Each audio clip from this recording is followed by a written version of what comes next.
Alright, what's up, boys and girls, ladies and gentlemen? We are back.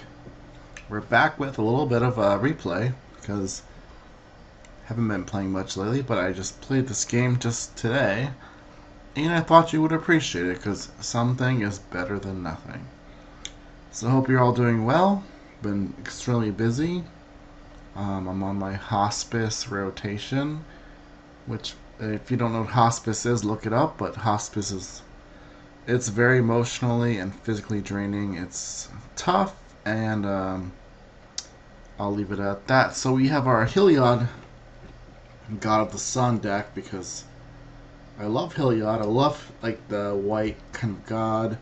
You know, he's the overseer, and I just like this deck in general because it's a very fair deck. It's very fun because it's creature slash, it's creature based, and it's fun.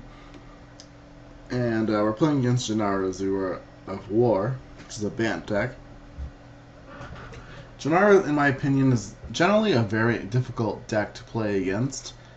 It has blue. It's basically like Rafik. It's blue, white, green, and it has a lot of counters and ways to pump Jenara and removal. Bant is a very powerful color combination. It has the ramp, it has removal, and it has counters. So it's a pretty good deck.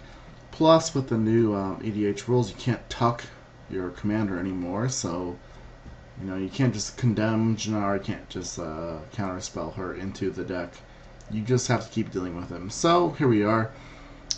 This deck is a one-lander, but we have land tax. We're on the draw, so it's pretty much perfect.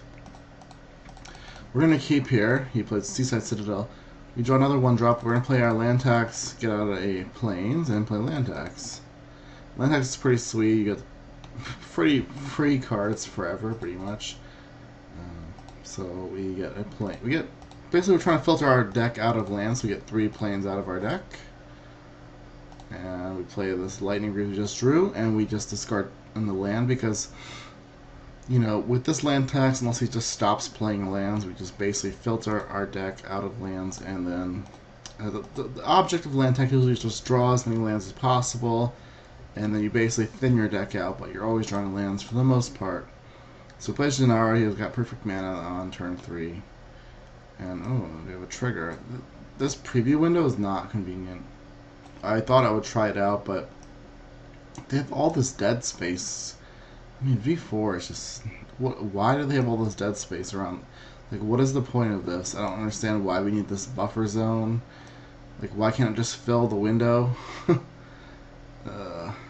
I really don't understand. Anyway, so that's the preview window. I'm trying it out. So we get to draw more lands, so here we go. So here, get some more lands out. And I was thinking about flashing an Avid Mind Sensor, but we have a Lightning Greaves and we have too many cards, so I wanted to just get rid of a card.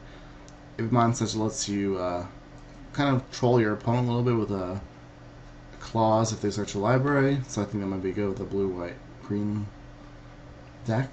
So let's see what happens. We're gonna put the Lightning Greaves on.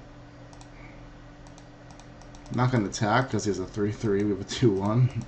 Attacks me. He's gonna probably pump. Okay, he's pumping. So now he's done 5 damage to us, and you can't see it because it's not updating. But he's done 5 damage, which stinks. Land tax him again. Alright, so we have some options here. We could, like, Skull Clamp and Flicker Wisp, but I just kind of wanted to just Flicker Wisp this. We have so many cards in hand already, we don't need more cards, we're just going to discard. So I'm going to Flicker Wisp his guy, remove the 2 counters, which kind of, like, not eats his turn, he did 5 damage, which is good. And then we're going to play Skull Clamp as a backup. We're going to attack, and because I'm not waiting to block here because I know he can just, if I block, he'll just pump, which is not good. And we're going to move Lightning Greaves because this card is a little bit more valuable, I guess, because this doesn't matter if it dies. This actually does something. He attacks, and then maybe you know what? I think maybe I should have left this untapped to block, force him to use his mana, And I could have got it back with Sword of Light and Shadow, maybe. And then he plays Seedborn Muse, which is like pretty much a completely broken card in EDH. Most decks that can play Seedborn Muse can pretty much abuse it. And now he can pretty much have two. He basically gets 2 turns per turn, so he takes my turn and his turn. Because now he can pump his guy and he untaps it, so I can't even attack him. So I'm not looking. I'm not in good shape. I need to draw a Wrath or something. Draw a War Priest. Not ideal. The funny thing is a card in Magic Origins Origins that's 1/1 and does the same thing. I don't know why they couldn't just make a 2/2. They probably want to slow the format down a little bit, but they didn't do a good job. Anyway, we have Sword of Light and Shadow. I thought I was going to counter because I want to block his guy here. I want to block his Jenara. Clip it to the Flicker Wisp, and he paths it, so now I can't block. A good art path, very nice. So we're really behind here. I mean, he pumps it, attacks. I probably could have blocked.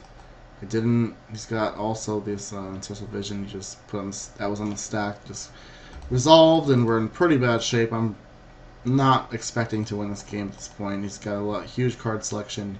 He's got a big threat, Seedborn Muse, which is extremely good in most decks.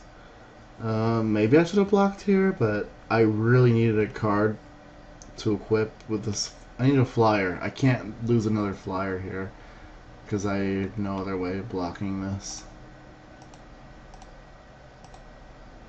And he pumps as expected. Untaps everything. And we have a Soul Fighter. Nice. Alright, so here we have options here. The problem is, I would have liked to not draw the Sword of Fire and Ice. I would have liked to put it on this guy with a Stoneware Giant. Alright, we'll see what happens. We're going to play our Stoneware. We're going to move this card over.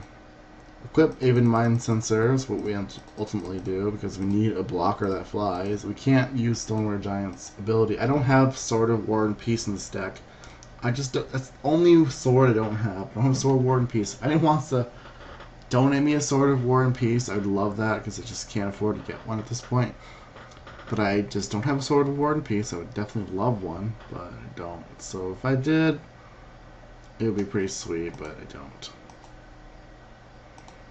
Pumps. He pumps on my end step, pumps again, and then he does this.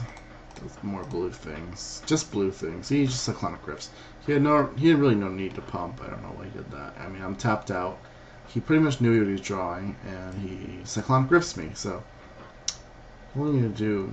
What do he need to do? He needed to do another 5 damage to me. He's doing 9. So I stuck it out. I got pretty much destroyed. I was playing from behind. I thought I had a good hand with the land tax, but maybe with Jenara, you can't keep hands like that without removal. I never drew a removal spell. Didn't have any way to deal with Jenara other than blocking. I thought the sword of Light and Shadow would be good, but then Cyclonic Grip is just such a dumb card. So dumb. It's so unfun. There's a card in Origins which is like bounce. It's like X. It's blue X. Return every permanent X or less to its owner's hand. So it's like a not good version of Cyclonic Rift. Anyway, I hope you guys enjoyed the video. Sorry I've been around, but you know there's some new foil animations. I guess that's a huge deal on Magic Online's part. This preview window I don't like. If you like the preview window, let me know, but it's hard to make it optimal. I don't understand why there's all those border. Why can't they just fill this preview window? It makes no sense. But Jenara's a pretty powerful card. I think with the new commander changes, she's even better. And she's an angel. Who doesn't like an angel though? Maybe I'll try that out at one point. That might be a fun card to try. It's an angel. It's blue. It's white. It's green. He's got a sword and a holy shield. Holy crap, look at that shield. But yeah, his deck was pretty good. I think his deck's very good. I like his Path to Exile. Anyways, I played a game right after this. I actually probably should just show you it. Hold on one moment. I'm going to show you because these are actually the only 2 games I played today. I've been kind of frustrated with Magic Online. It's either like just completely broken, or I try to play games out, right? And then people just either crush you, and then you know they have fast mana. And then if you have a decent start, they just quit. So I'll show you the exact next game because you know that's what it is. Hold on one moment. All right, so I said hi to both my opponents today. They didn't say anything back, which is fine. So we're playing now against Geth, Lord of the Vault. So we have the classic white versus black battle, which is pretty sweet. I always like to play the white versus black battle. I don't know why. I just never feel bad about it. I just think this is pretty sweet. Let's play the classic black versus white. So now that we got lucky, we drew a Soul Ring, we have some lands, and we have a decent follow-up, because Soul Ring's pretty good. It lets you play your commander on turn 2. I mean, our commander, which is right there, Heliod. There he is. And I feel pretty good. We have got Alistarn to pump up our Heliod tokens. We've got pretty much Devotion, so let's do this. After the last game, I wanted a good, nice, fast hand. And we play Soul Ring. It's pretty sweet. We draw Mind Sensor again, which can't hurt because there's a lot of black tutors. A lot of people have demonic tutors, especially with the Vintage Masters. There's a lot of more people with demonic tutors, fetch lands with the new, you know, was it Theros? Theros block that gave all the fetch lands. No, not Theros. Sorry, Khan's block gave all the fetch lands. God, this time goes by so fast. So we have Ava Mind Sensor. We can hold in our hand now because we're not, you know, we don't have a heavy hand here. Got 2 black. I was hoping you play Demonic Tutor and I'd blow him out with Ava Mind Sensor. Not blow him out, but kind of mess up his plan.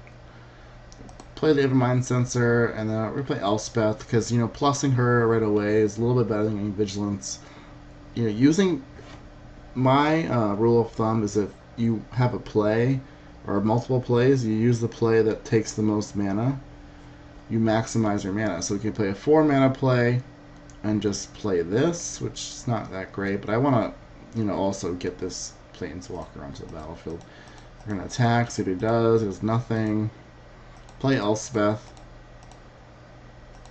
and plus it, so he gained 1 life and plus 2, and he just left. So that's kind of been my frustration with Magic lately, is just you get a lot of, you know, I play from behind quite a bit, and then you get the game where you're not behind and you just quit on really early. So, you know, the motivation is tough when you have a good hand and people just leave. And, you know, I played that first game out. I didn't feel good about it, but I wasn't going to just quit to, like, Seed Bar Mute. Like, oh, this sucks. So I get a chance. But anyway, I mean, I'm not going to play anymore. I think the white versus black battle is pretty fun. Yeah, I probably would have won this game, so yeah, he did quit. But it would have been nice to play it out. I don't know. That's all. Anyways, you know, I like mono white.